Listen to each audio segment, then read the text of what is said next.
So in this video, we're going to show you how to install vinyl siding. But not just that, we're going to show you how to go from a nasty beast like this to something that's beautiful. So if you're like me and you're fixing up an old house, vinyl siding is really kind of a labor of love. Step number one, you've got to remove everything right back to the original skin of the house.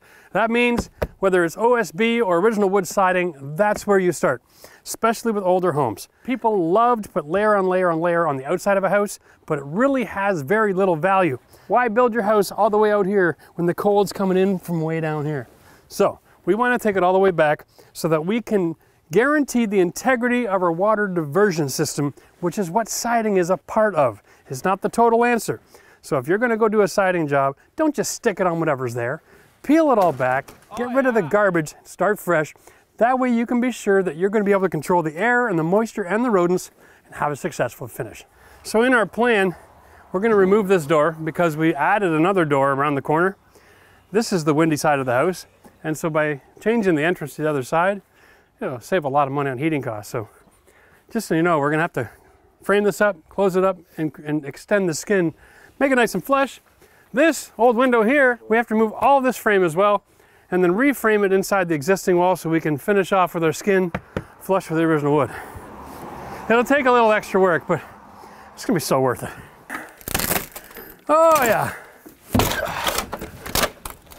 Oh, okay. That's good for the soul. Woo. So what I'm doing here is I'm taking the material that I'm using to sheathe over the hole, added it to my lumber for my backing.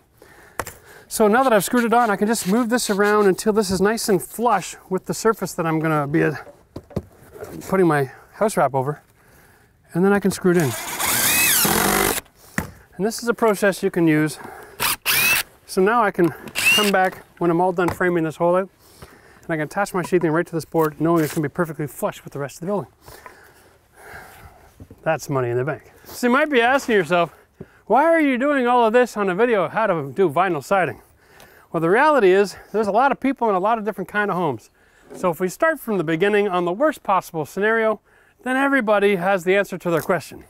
So one of the benefits, or should I say drawbacks of balloon frame construction, is every time somebody takes the window from here and covers it up and puts a window in over there and then covers it up and puts another window over here, they keep cutting through the vertical supports of the house.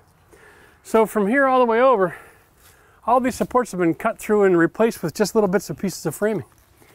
Now, this wall is actually starting to bow outwards. So that's a really good thing for me. So what I'm going to do is I'm going to go back to the inside, get some 6-inch structural screws, go right through the side of my staircase and pull it all back tight together. I'm glad I found this when I did. At least I can fix it. So when you're dealing with a situation like this, you're looking for two things. One, you want to create a surface, a nailing surface for your new skin on the building to go flush. The second is you want to have some structure in the wall so that you can insulate properly. So as you can see, we're going to just put a couple of horizontal pieces in here that we can put a bat of insulation in each one of those little segments. That'll hold it all together while we put the skin on. It's easier for us to go horizontal here because there's actually wood in the wall for us to attach to. The top and the bottom don't have a lot of integrity left.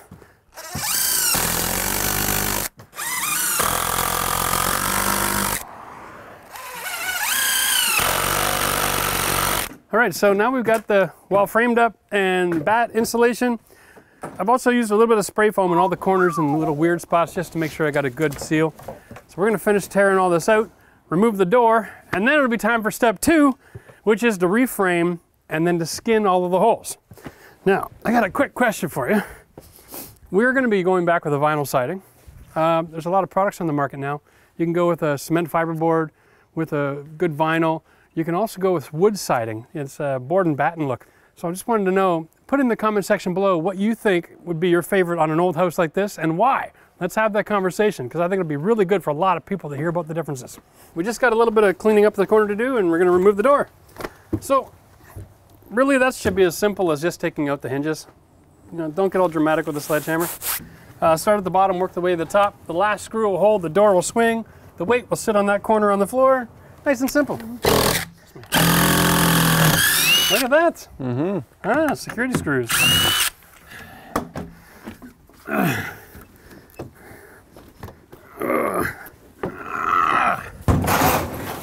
Okay, so in a lot of cases, if you're changing out a door or you're removing one, it's still in good enough shape that it gives you a little fight. So what we usually do is take the reciprocator, the Sawzall, and we'll just cut through a jamb.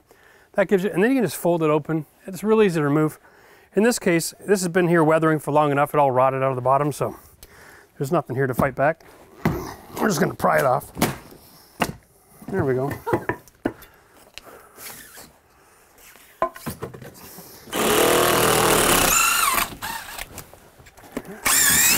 Not sure why they needed 2 different screws, but well, the rain's coming. Looks like I got about 20 minutes. So forgive me if I lose the tutorial. Just work like the wind. Even when you're in a hurry, you got to make sure it's right. Here we go.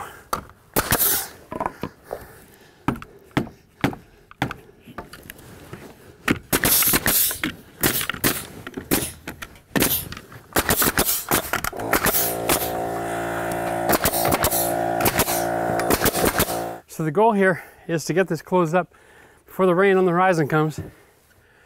The secret to this is really just get the sheathing on. We want to intentionally measure this a little bit shy, fill the perimeter with some expansion foam, trim it off as we're putting on the Tyvek wrap, and then we should be okay. Hi. One of the suggestions I'm going to make if you're a DIYer, bite off as much as you can chew for a day. I would say that 16 or 18 feet by 10 feet high is a good goal if you're opening up an old pig like this. If this was a newer house, feel free to take the whole wall. You can do a re in one day, pretty much a whole surface up to 200 square feet. One of the easiest ways to measure and mark, use a drywall T-square with a black marker. This will enable you to draw a nice straight line really quickly. Much faster than using a chalk line. Make sure to set the depth of your blade relative to the material you're cutting. And you can cut on the ground if you put a 2x4 down first. Just stay on the short side to hold the cutoff in the air.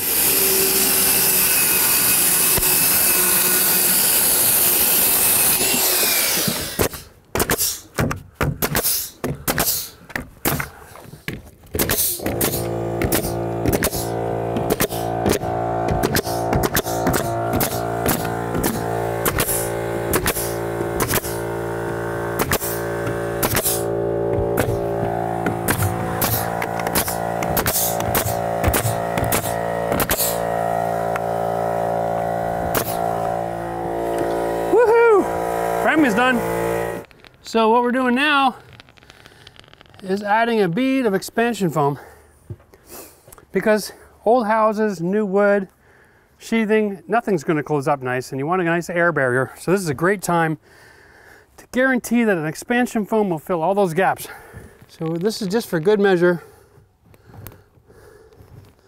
Not something you do in a new house, but when you're old and new like this combined, man, it is just nice to put that extra 5 minutes into the project. Make sure that everything is sealed up nice and tight. Cool thing about this gun is the cans that twist on top, although they look the same size as the single use, they actually hold 5 times as much material. Great value for your buck. So if you're doing a lot of renovating, get one of these guns. They're about $40. And they will pay off in all kinds of ways. There we go.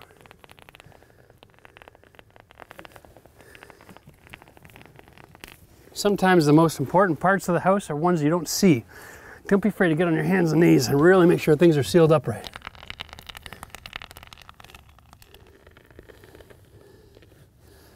Okay, here we go. Now we have a great opportunity. Take a few minutes, pull the rest of the nails out of the siding. It's original. While that sets up, and then we'll come back with a knife, trim it off, and we're ready to tie par.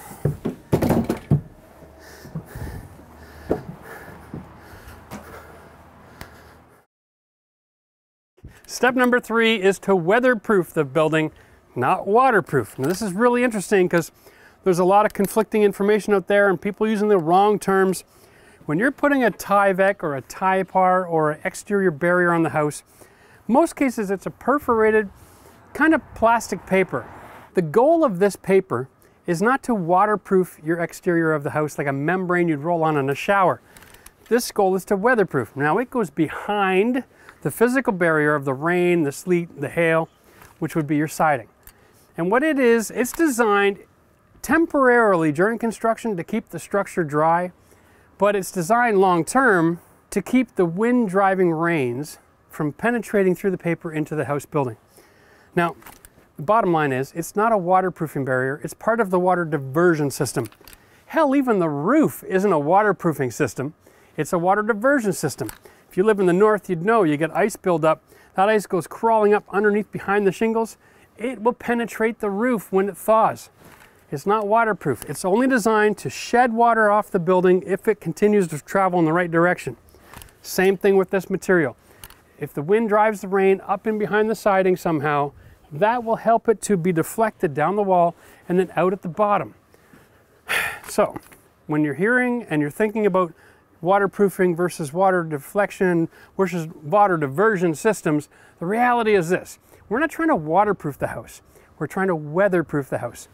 If the structure behind all of this system gets a little damp on occasion due to extreme weather, that's okay. It will dissipate and dry out and everything will be fine. I'm liking this right here. If you want to really stretch that out, go like 4 or 5 feet or something. We'll see how it works. Okay, that's good. I'm liking that. Okay.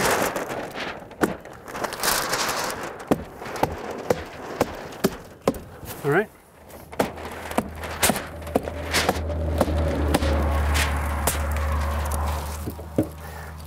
Very good. 1 second. Let me catch up here.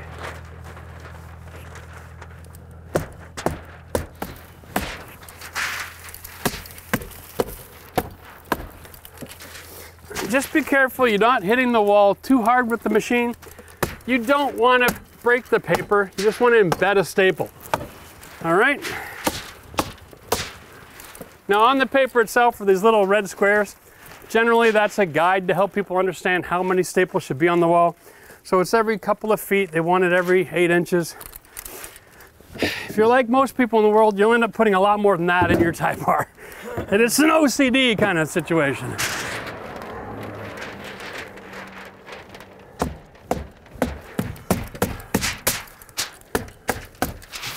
I want to go about 6 inches past the corner. Now, depending on the environment that you're working in, first of all, there is nothing wrong with having overlap on this kind of material. This is not a vapor barrier, all right? This does not stop moisture vapor from passing through. So if you overlap, it's not going to cause you problems. But we wanted to have a little bit extra to come around the corner, just so that when we do the other side, we have a nice, easy seal. We're not relying on the tape at the corner to do our seal for us. We're just setting this up so when the rains come tonight, we're gonna have some water shedding ability. So anybody who's a fan of the channel and saw our little video about the mice control, you've seen the exterior of this house. Here's another example of a hole by our friendly neighborhood critters. What we have to do is create a water diversion system on this old pig. So we're gonna skin the entire wall, new OSB. We're just adding a little bit of back framing, okay? Covering it all with the Typar or Tyvek. Any house wrap will do. Some is better than the others. I'm not gonna get into the debate. The point is, these systems are all the same. They keep the water from getting in behind and they shed it down, all right? But they allow moisture or air vapor to pass through it. So it's an awesome technology. We're gonna cover all this up, we're gonna tape your joints. We're gonna get down to here. Now, in this corner, I've got 2 different foundations. Over here, I've got a stacked stone, and the house is actually built right on top of it and extends just a little bit past the stone. Over here, I've got a 2-foot wide stone foundation. It's basically 2 walls of stacked stone set up against each other. And so this one, we have to create a water diversion system that gets in behind the Tyvek with metal, bent some metal out and over and around. And we also want to seal all this up with our expansion foam. Now this is important. We talked earlier about these old houses. The stone wall is not actually attached to the rest of the construction. It's balloon frame. Everything is sitting on the floor joists and it acts independently in a lot of cases. So when you get to here, you want to use a little bit of this foam all across the joint. And you want to make sure that your OSB doesn't come in contact with your stone because you don't want it to wick up the water.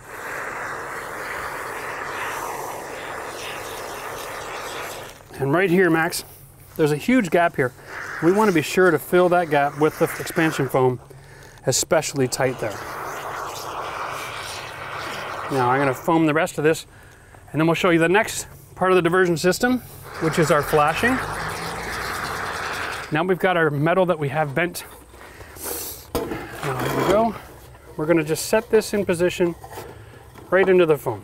Okay. Now Matt, what we're looking at is this point right here that we want to have down, and then just throw some surface nails. Am I pushing right down into the corner? Generally speaking, yes. We got our peak is here, right? So I'll leave it. So it doesn't need to be too hard. No one's going to be standing on it, but that's fine. So the idea here is you want to measure out all three of these sides, take those dimensions, draw a picture of the piece of metal that you need bent, and you should be able to find a local supplier in your neighborhood. In Ottawa, we have the vinyl aluminum warehouse on Merivale Road, and you can take it in there and tell them how many feet, what color metal, and they'll bend it for you in just a couple hours. So you can head out in the morning, give them your dimensions, pay for your supplies. So if you need custom built metal and you don't have a bender and you don't want to rent the machine, that is definitely an option. It's affordable considering how convenient it is.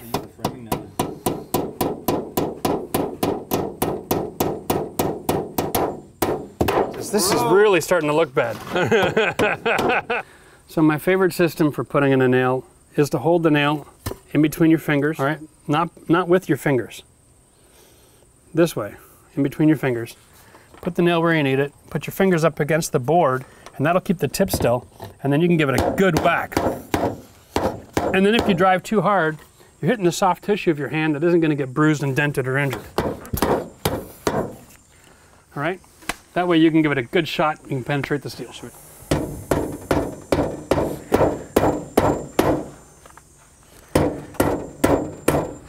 You're not hitting it hard enough.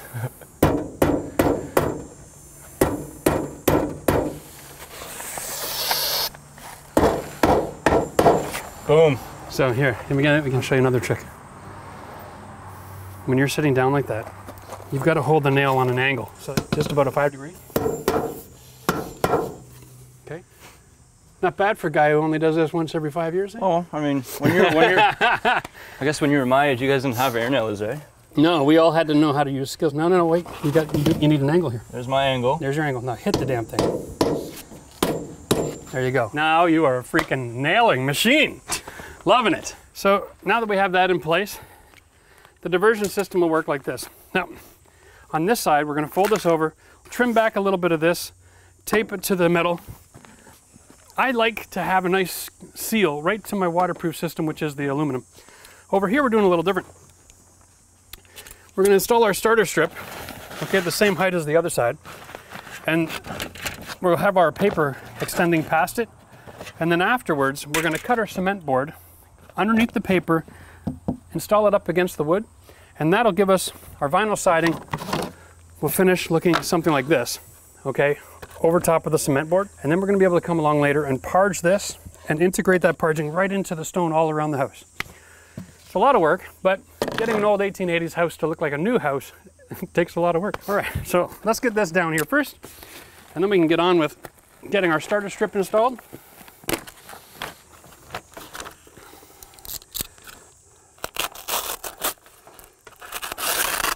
Here we go. Now we're using puck tape. Make sure that everything is nice and tight here. Tape it to the back of the wall so that when you're finished, you aren't going to see it. All right, important to integrate one side to the next. If you don't have anything that'll do that, then just use a little bit of tape. It's funny because you'll always have damage caused to your building where your weak spot is. So if you've got a weak spot in your tie par or your Tyvek, make sure you fix it.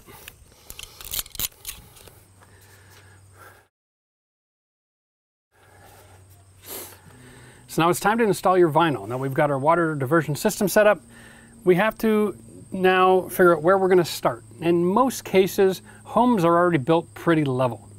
So if you're putting vinyl on a newer build, you won't have a problem. On an old house like this though, everything is sunk and moved around over time. So you need to establish where the most critical point is that you need to have the finished product established. And that's generally the front door. Okay, so where your front door is, which is right here, is where you want to establish your full pieces. Okay, so that when your siding is installed, it looks very intentional.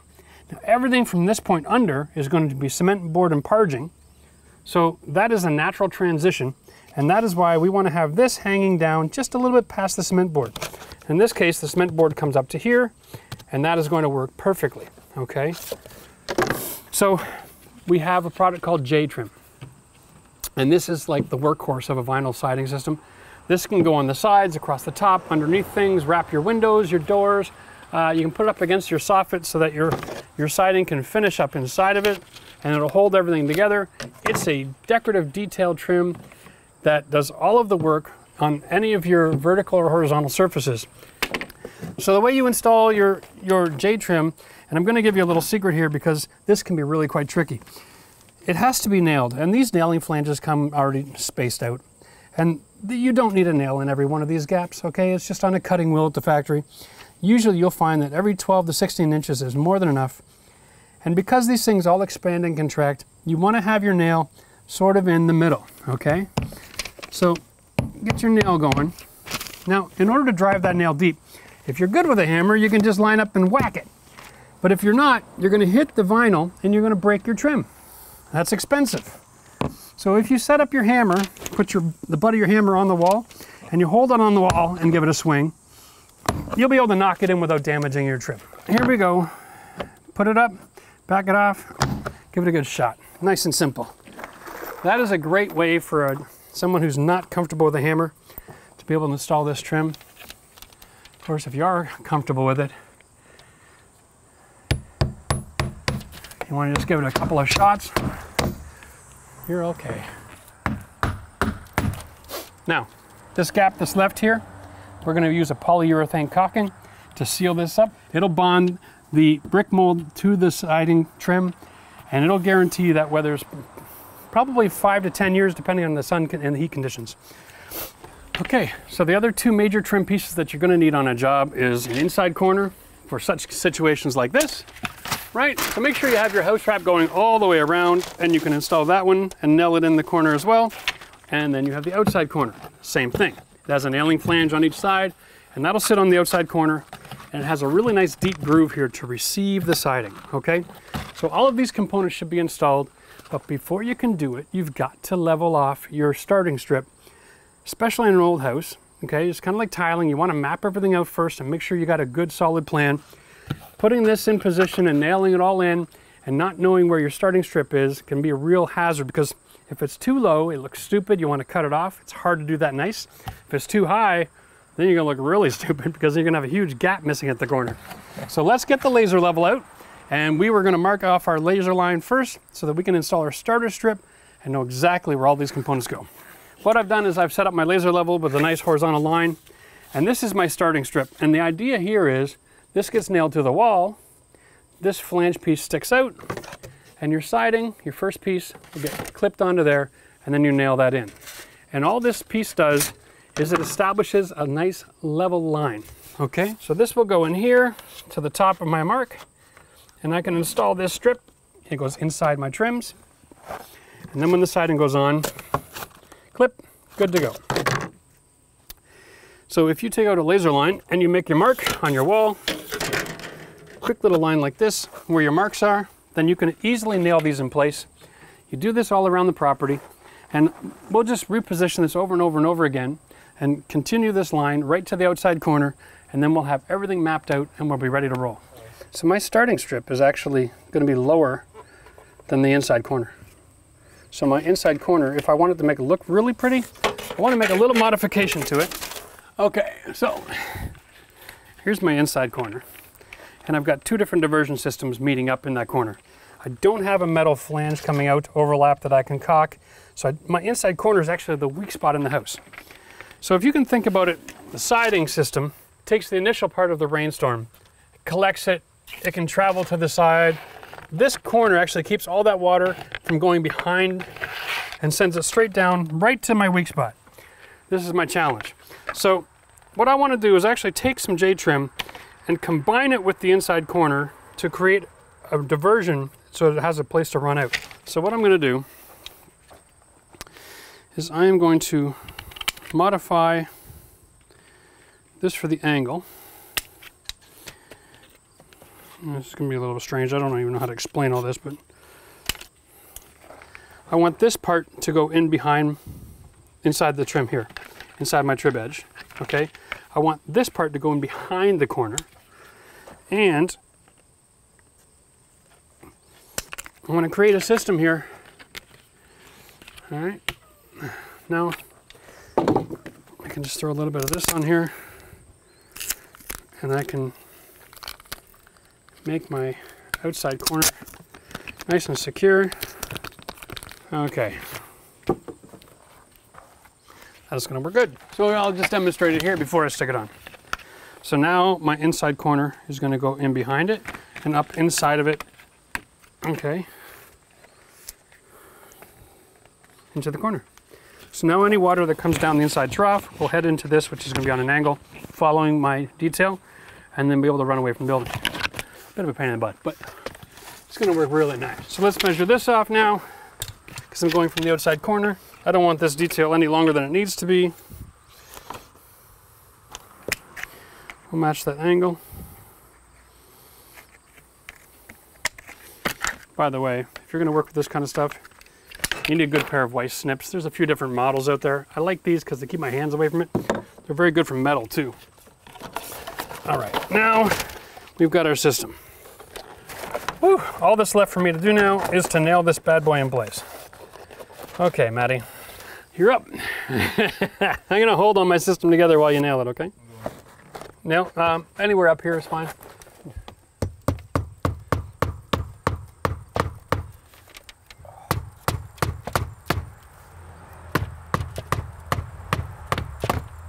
Thank you. We're good. So now we're going to just finish and nailing in both sides of this trim. There we go.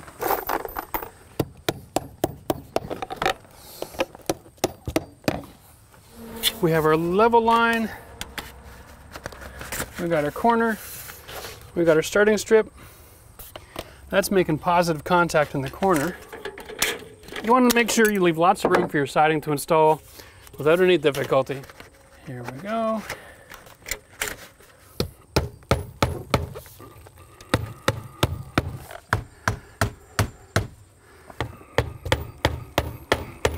Should I be tossing one through this hole to catch both pieces here or no? Nope, not necessary. Just every 16 inches. There's going to be a fair amount of pressure put on this as we're tugging it all together, so we want to have it nice and tight. So we're using a Gentex siding here, and we're in Canada. They have a parent company down in the States. They make the same product and available distribution down there. We'll put all of those details in the description down below. The products and the corners and all that kind of stuff. So this is awesome. This color is Meadow Fern. It's relatively new on the market. So this is really nice because it has one of those modern colors, and in conjunction with the commercial brown trim, doors, windows, and soffit, I'm going to end up with a more modern looking house. Hopefully it won't look like it's 140, 50 years old anymore. Now, when you're cutting this stuff to measure, the goal is actually, boom, done. The goal in the summertime when you're cutting is to cut it pretty much from the full interior to the full interior, okay? Now, vinyl siding has this really awesome ability to expand and contract a lot. So in the wintertime, it's going to shrink, probably over 12 feet, between 1/2 and 1 inch. I know it seems like a lot.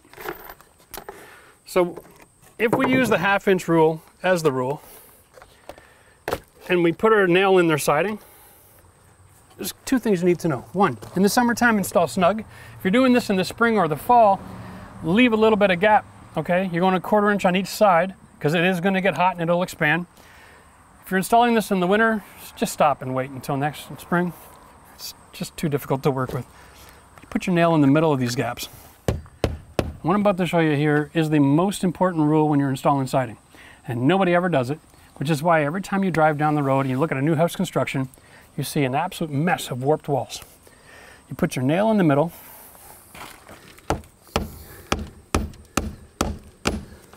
and you don't attach it too snug, okay? Leave the ability for that siding to maneuver.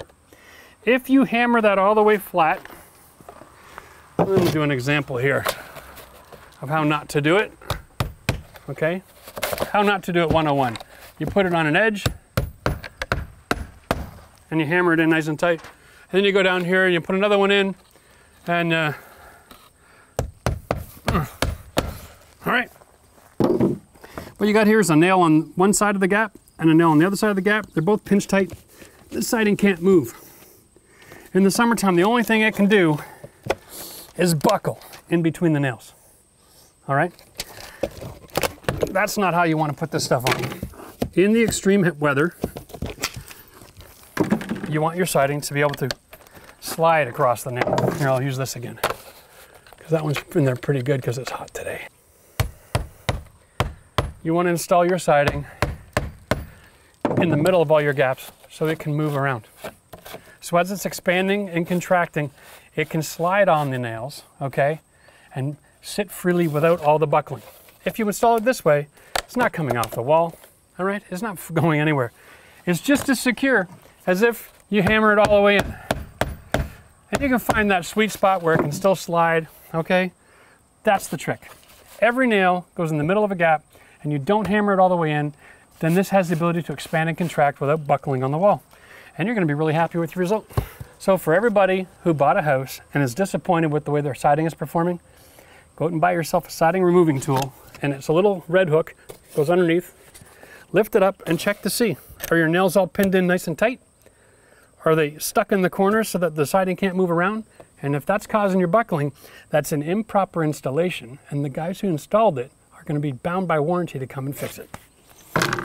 Now, we want to put in a nail every 16 inches. So if you're doing a house like we did around the front and we add strapping, put your strapping every 16 inches. Very important, this is evenly spaced. If you don't want to have a measuring tape out and waste your time with all that, just count out 10 spaces and throw in a nail. Okay? And be nice, leave that gap.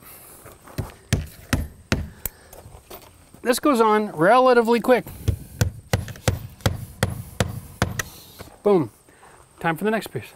So one of the most important aspects of the siding is the way that the nailing strip and the siding itself have got this detailed notch. It's on both ends of every piece. When you're measuring to do your cuts, always measure from the detail, okay, over to where your gap is. So most measuring tapes will fit inside of the J-trim, and you'll measure right all the way over there. This is 26 1/4 to this detail. And then when you're measuring your piece of siding, measure from the detail, 26 1/4. Bum, bum, bum. Make my mark. All right, now, if you want to be just kind to yourself, you can take 1/8 of an inch off.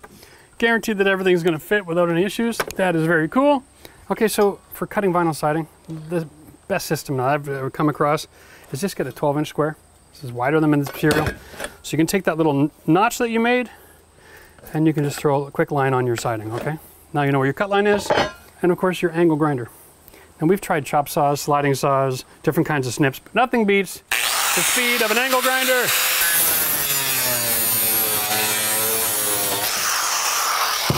And done. And yeah, I didn't use safety glasses because there's nothing flying around. The grinder is more melting the plastic, not cutting it. It's quite interesting. So now you can see that when I cut this, I have this awesome overlap. Okay? I have 1.5 inches on this side and 1.5 inches on the back side. That's my waterproofing layer. All right? Now the only question you have left is, do I install left to right or right to left? Because it goes either way. And that's up to you, okay? Generally speaking, you want to take a look at your wind pattern and your rain pattern. If the wind is always driving from this direction, then install from right to left so that your overlap is the other direction, okay? Make sense? Really, it comes up to you have the option, so you can set it up for the wind from the back side or from the front side. It's your call. But if you have a 3-inch overlap like this, generally speaking, you're gonna be fine. This is one of the reasons why we have a water diversion system behind siding. Siding stops 90% of the water. But when the wind's blowing, it's gonna get in behind it. That's why you need this functioning. That's why your details and how it ties together with all your deflection system is so important. Do not cut corners on there just because no one's gonna see it. This works great. This will keep your house from rotting, okay? Now, what we got here is we just gotta cut the rest of this all the way up to the top of the door, and we have nothing new to show you for the next few minutes.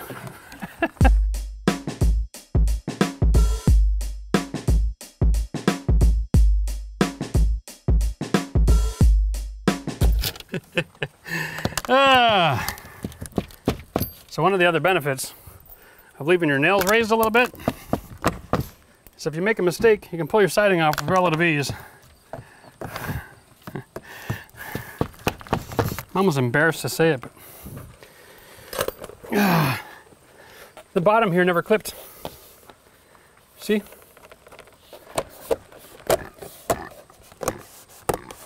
There, now it's snapped in.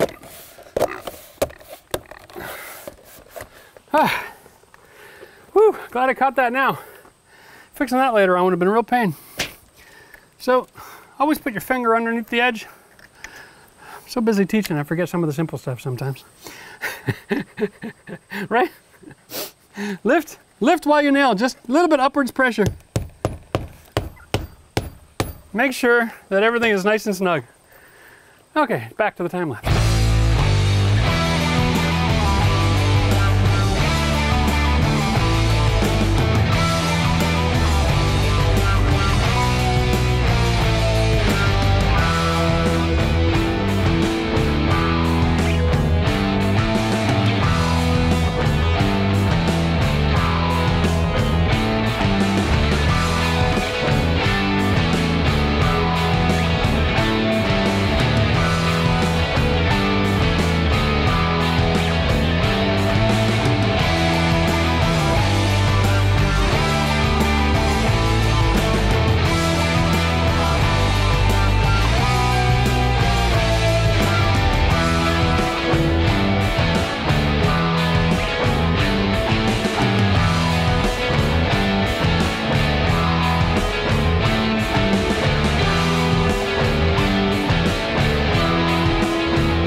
So we figured we'd just take a quick minute out to discuss these installation blocks. They are awesome. When they're closed, they're the same thickness of the finished siding. And they just have a little compression locking system on them. And then there's a front face that comes off. Okay, so you save this for later. But the idea here is you can take these blocks for installing around dryer exhausts, hose bibs, lighting fixtures, anything you can imagine, really. I mean, there's a lot of options in the different sizes you can get, but generally you can't buy these in a variety of colors at your local building store. You've got to go to a specialty store to get them. So make sure you pop by a siding supplier and you can get whatever you need. Now, I ordered these in advance and I ordered them black. And it might look like an odd choice, but I also have, because I'd like to always buy things before I start, I have my light fixture. And I noticed that when I bought my light fixture, the back here, the mounting plate was not just a little round. It is a massive, detailed shape, and I needed a large rectangle so that when I mounted it on there, you can see that that's going to look rather sexy. Okay, so the secret here is mount your box right in the middle. Okay, and I have lots of position to do that. So then I'm going to take this here and I'm going to roughmate where that is. I'm going to trace out my line a little bit with my pencil. There we go. That's all I need to know. Time to cut the hole with the grinder. Now the idea here is this rectangle is much bigger than I need. I only need to expose the pan box. So what I want to have is I want a nice rigid overlap. This is a stronger product than the siding itself. So this is why it's a mounting block. I can attach a fixture to this, screw it to my mounting plate attached to the wall, and put all the compression strength I want on the surface of this, as long as I don't cut the hole too big. So,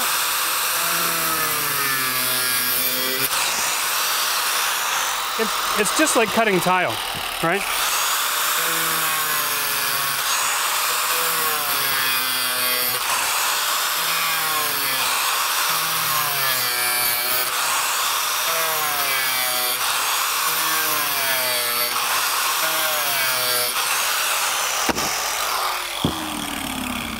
We're all done. Hoorah.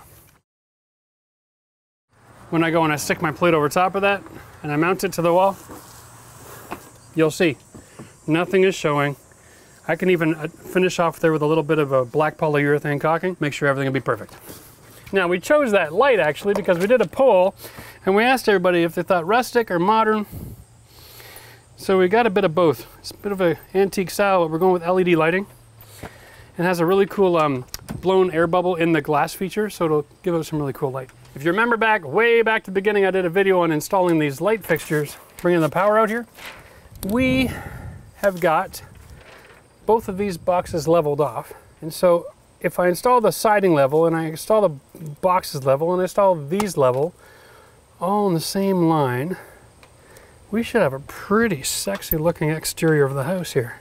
Okay, so what I want is right there. And for good measure, because the older I get, the less I trust my eyes. Yeah, good reason too. Look at that. I was way out. Okay.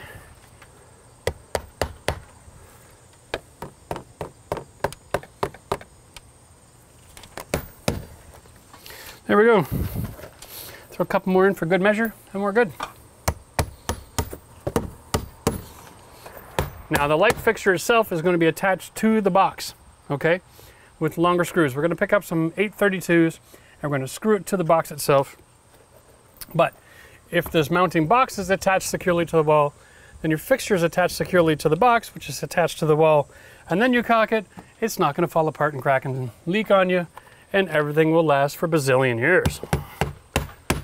Done.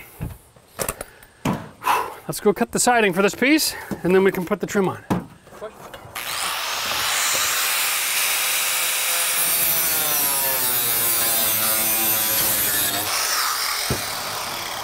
Okay, so here's the trick. Max wanted to know if there was a trick for this, and there is. Lay it in front, and you just see in your line here, and you're gonna just, right where the middle is, and you're gonna draw this a little bit wider than the box. That's the box there. You want to add an extra eighth to it, okay? The finish trim has a detail on the inside, and this piece right here should get pushed all the way in past the siding to the box itself, okay? So if you cut it too tight, you're going to restrict this and it's going to sit proud. So make sure you cut just a little bit wider. Trust the 3/4 inch trim here to cover the gap and make it look pretty. And then start over here. Okay, and you can double check your measurements down here like this. Eyeball it. It's just like doing tile. All right, snap that in. You've got these details in the profile here. So I'm going about a ½ inch below that ridge. Okay, so that's my cut line here.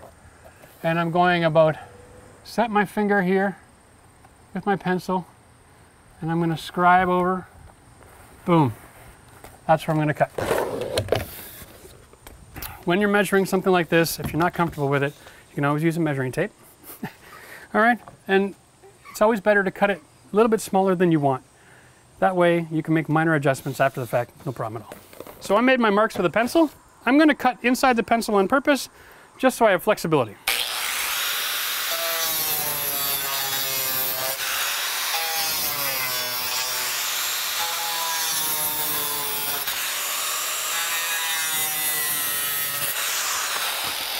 All right, now I'm going to go back there with my marker and we'll double check. Now, here we go. That's awesome. Well, that's actually going to be behind the trim this time. And this is permanent marker, so be careful. All right, so I'm not high enough. My side here is good. And I can meet the middle good, so I just want to come there. There we go. Heard a lot of people over the years say measure twice and cut once. Truth is, when you're on a job and you don't have a comfort factor, or you're doing something for the first time, cut twice. Cut small the first time, confirm exactly what you're doing, and then cut it right the second time. Safer.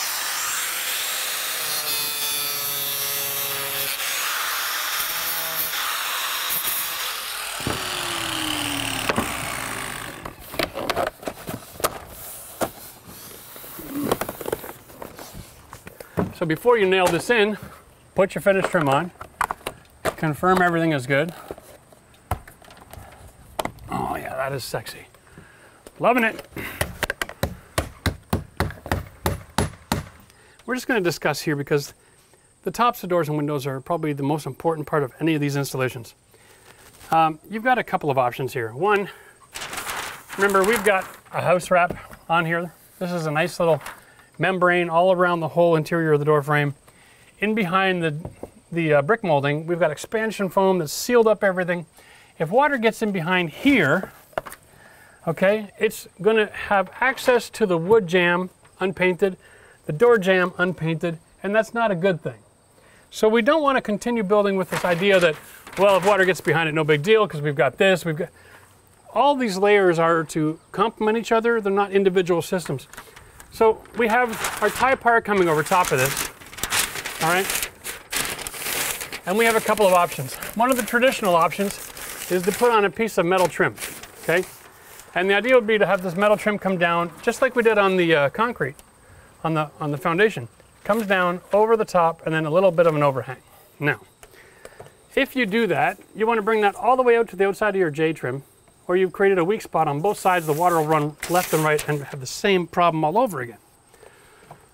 The question is, what's a good system for diverting water? And the answer is to seal it the hell up, okay? I'm going to show you how to use this regular J trim here now to seal this up and create a perfect water diversion, all right? A perfect water diversion that is going to leave your door completely dry. Now, step one, and I don't know if anybody in the world agrees with my idea here, but I've been doing this for a long time, and I absolutely love it, is I cut my paper about 1/4 inch to 1/2 inch above my joint here. Oh, having a sharp knife would be very beneficial. Come on. Whew.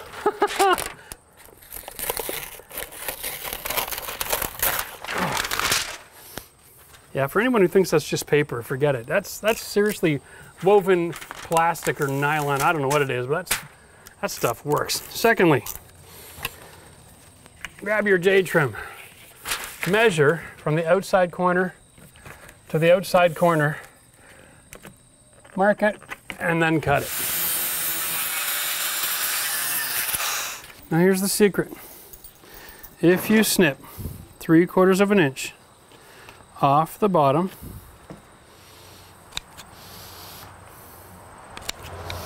on both sides,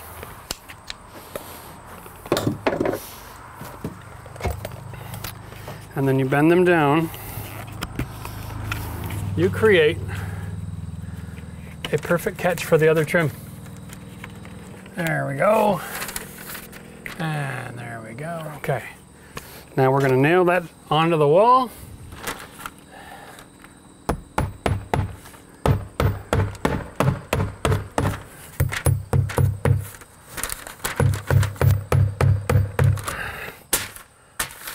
Lay the paper inside. Let's just think about water. It's windy, it gets in behind the siding, it's running down this paper, okay?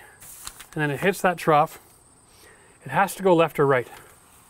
It'll go over, behind this, and all the way down. All we have to do to help make sure that everything goes where it's supposed to go is get our tuck tape in behind here, right to that corner, and tape that on the 45.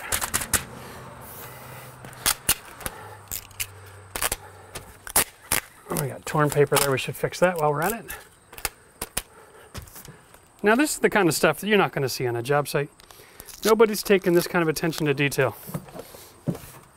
The truth is, most homes, if they have a few weak spots, are going to survive just fine without being this concerned about issues like this.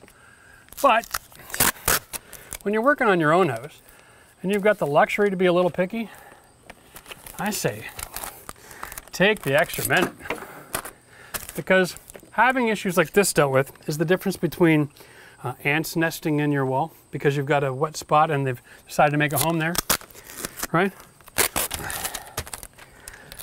I mean, your house isn't going to fall down, but if you can help to avoid having problems with ants, that's worth the investment there in a loan. All right, now, believe this or not, I'm going to just take a little bit of tape on the inside and tape that round joint together to close my gap. So here's how you measure this. Okay, get it all the way to the left.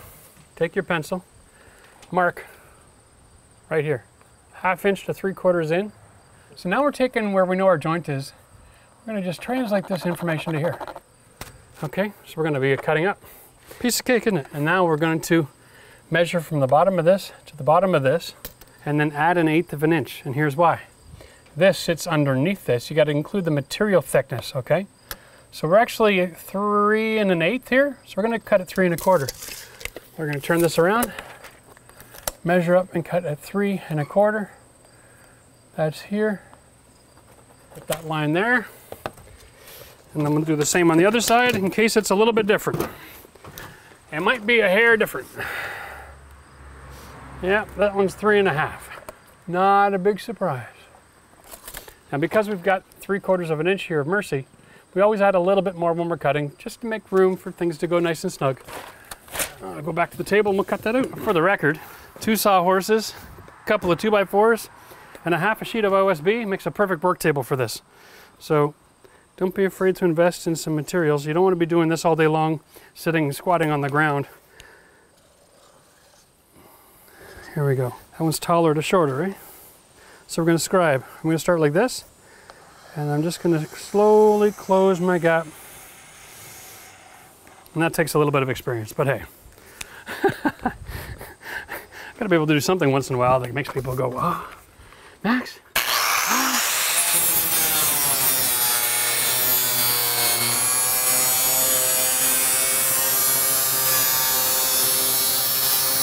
I think the pizza's here, which is why I can't find my son. Must be lunchtime. All right. Now, you're gonna find that if you start up top, there we go, that's all good, that's all good. We're gonna slowly slide it down, okay? That puts you in control. And then you can push it lower than you need it. Get it underneath your edge. All right, this way nothing is gonna fall and break and bend in half because it's all in the track system. Okay, there we go. Now, make sure that we snapped it all in place. So we're just gonna recap real quick. We showed you how to go around doors. Windows are exactly the same. The only difference is you do all 4 sides, okay? And the truth is, you can extend a little bit past the bottom on a window, and you can cut your J-trim on a 45-degree angle just to give it another overlap there. Sometimes it looks bad, but usually on windows it's a good look. Outside corners, inside corners, how to measure. Always measure, we're going left to right from your detail, not from your trim, or not from the edge. That will help make sure that everything gets fit with an overlap. And then when you get to the top, you're going to need more J-trim, same material. Put it all across your soffit, okay? The last piece of siding most likely is not going to fit in perfectly just like this, all right? You're going to have to cut it at some point. So the detail, you can see, is wide and then narrow. If you go to the end, it's narrow. If you cut it in the middle, it's going to be thin, and then it's going to slap around a little bit, all right? So what you do is, if you're going to cut it, cut your detail off, all right? And then nail this upside down against your J-trim. So I'm just going to pretend I've got this is my ceiling height. And I'm going to install this real quick just to show you a little trick. Unfortunately for us, we have weather moving in, so we don't have enough time to finish the whole project, so I'm going to show you how we do it. So if your trim is finishing at your ceiling like this, it's fine. It's not too bad. If it's finishing like this, there's a lot of movement. You run the risk of this actually popping out in the bad windstorm. So what you can do is, because in order to have this cut, you've got to cut this piece off, right?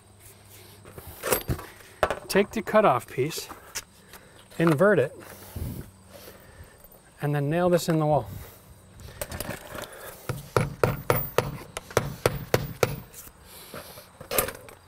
Then when you snap this in, okay, it's not going to be wibbling around because you've now filled that gap with material. Piece of cake. It's the offcut, you stick it in behind. And then you're going to be nice and solid. It'll look great. It'll have a nice contact versus that huge shadow, right? Nobody wants the shadow. So if you do have to cut it and you're installing on the thin side, take this off, invert it, just run it with the grinder, invert it, nail it up, boom. How sexy is that? All right, now listen, if you're doing these kind of DIY projects at home and you're feeling confident because of the videos are helping you and you're not exactly sure if you're gonna be able to tackle it, yes, you can, all right? And if you need extra help, then just hit the join button, become a member. You're gonna get access to call me on the phone. We can do consultation. We'll give you an email where you can send us pictures.